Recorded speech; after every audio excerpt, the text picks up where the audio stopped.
Les biocontrôles, on a commencé à utiliser bien avant d'en connaître le nom, puisqu'on a utilisé les trichogrammes il y a, je sais pas, il y a peut-être une dizaine d'années, peut-être plus.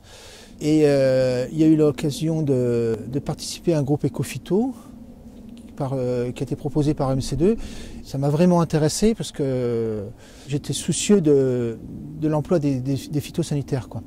On avait eu l'expérience au préalable de réduire, de mieux maîtriser nos effluents d'élevage, et puis on a plutôt bien réussi, et je me suis dit, en phyto, on doit faire pareil. Sur l'exploitation, on a continué les trichogrammes, et on a introduit le slux, puisque donc, on est en zone argileuse, avec des colzas, etc. On a une présence assez prégnante de limaces, et donc on a utilisé le slux sur la validation du conseil technique de MC2. Voilà, il n'y a pas de difficulté à une mise en œuvre particulière, le produit a une belle présentation, il se met bien en place, etc.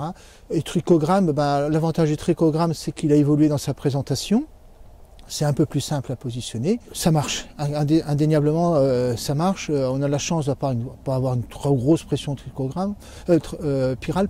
La contrainte, c'est qu'il faut plein de monde pour faire ça, quoi. Donc on réquisitionne tout le monde. Donc ça, c'est une difficulté. La mise en place, quoi. Alors on parle peut-être d'épandage par drone, peut-être que ça serait bien. Nous, en production fruitière, on a la chance d'avoir eu déjà depuis un certain nombre d'années des solutions de biocontrôle qui permettaient d'avoir des efficacités réelles. La plus évidente, c'est la confusion sexuelle sous le carpeau. Dans notre région, en gros, c'est 4 ou 5 insecticides d'été qui sont désormais totalement supprimés.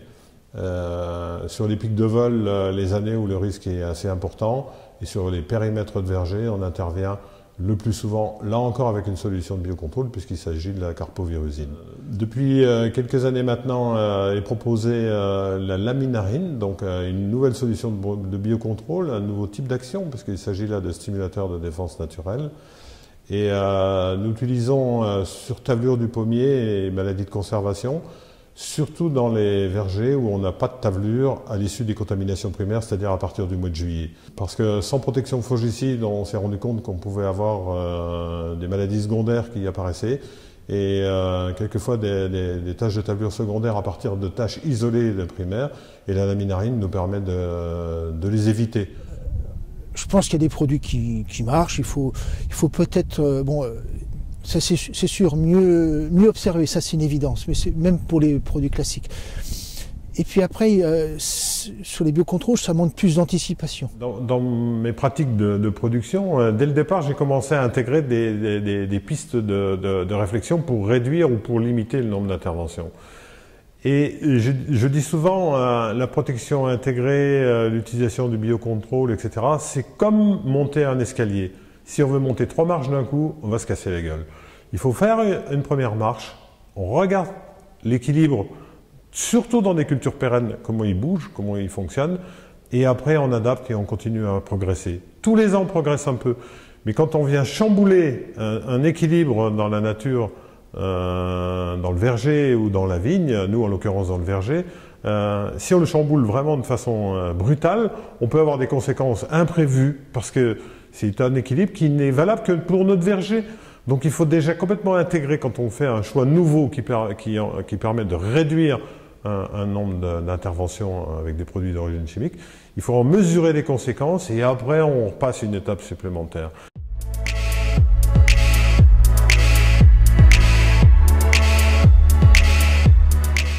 Je me documente beaucoup, les revues françaises, Phytoma, les revues suisses, les revues étrangères également. L'exploitation, on est suivi par un technicien très compétent en matière de protection de verger, d'équilibre entre le verger lui-même, les parasites, les prédateurs, le choix des espèces, le choix des variétés, les sensibilités, etc.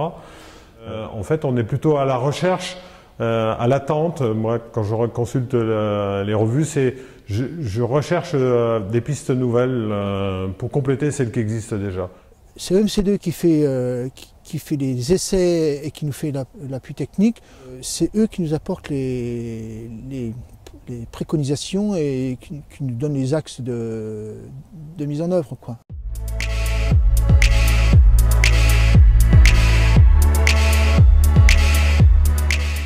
très sincèrement, on n'a pas de produits qui sont dignes du défi qui est à relever, quoi.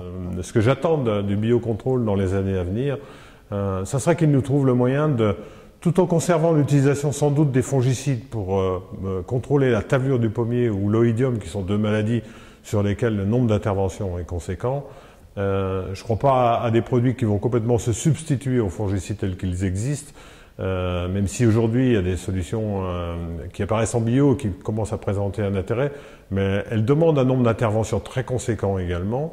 Moi, ce que j'aimerais bien, c'est qu'on ait des facteurs de stimulation ou des facteurs qui nous permettent de réduire les doses à l'hectare pour arriver à une quantité finale à l'année de produits d'origine chimique qui diminue. Et je pense qu'il y a encore des pistes dans ce domaine-là qui méritent d'être travaillées.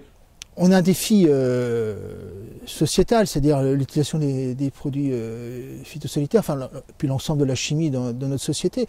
Et je crois que nous, agriculteurs, c'est pas notre job de trouver des solutions. Et en plus, malheureusement, on a moins les moyens en ce moment. Les agriculteurs sont vraiment volontaires à l'utilisation de produits alternatifs. Ça, j'en suis convaincu. Mais sans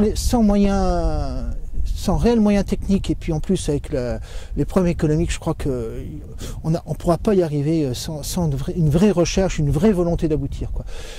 Et on ne pourra pas expliquer aux agriculteurs qu'il faut moins produire, ça j'y crois pas. Très sincèrement, j'y crois pas. Je crois que les agriculteurs veulent produire de bons produits oui, on est vraiment prêt, mais on est prêt. Proposez-nous quelque chose, quoi. C'est simple. Le consommateur, il nous interpelle en permanence. Il vient chez nous chercher des fruits, mais en permanence, il veut qu'on lui propose des fruits sur lesquels il y ait le moins de résidus possible, sur lesquels on ait fait des choix d'itinéraires techniques qui soient le plus respectueux possible de l'environnement. Et donc, cette sollicitation-là, on a la chance de l'avoir. Quand on travaille avec la grande distribution ou si on travaille avec des coopératives, ce qui n'est pas notre cas, ou du négoce, on n'aurait pas les mêmes sollicitations. Donc, on est conditionné par les attentes de nos clients consommateurs. Et ça, c'est déterminant dans les choix qu'on peut faire après tout au long de la saison et tout au long d'une carrière de producteur.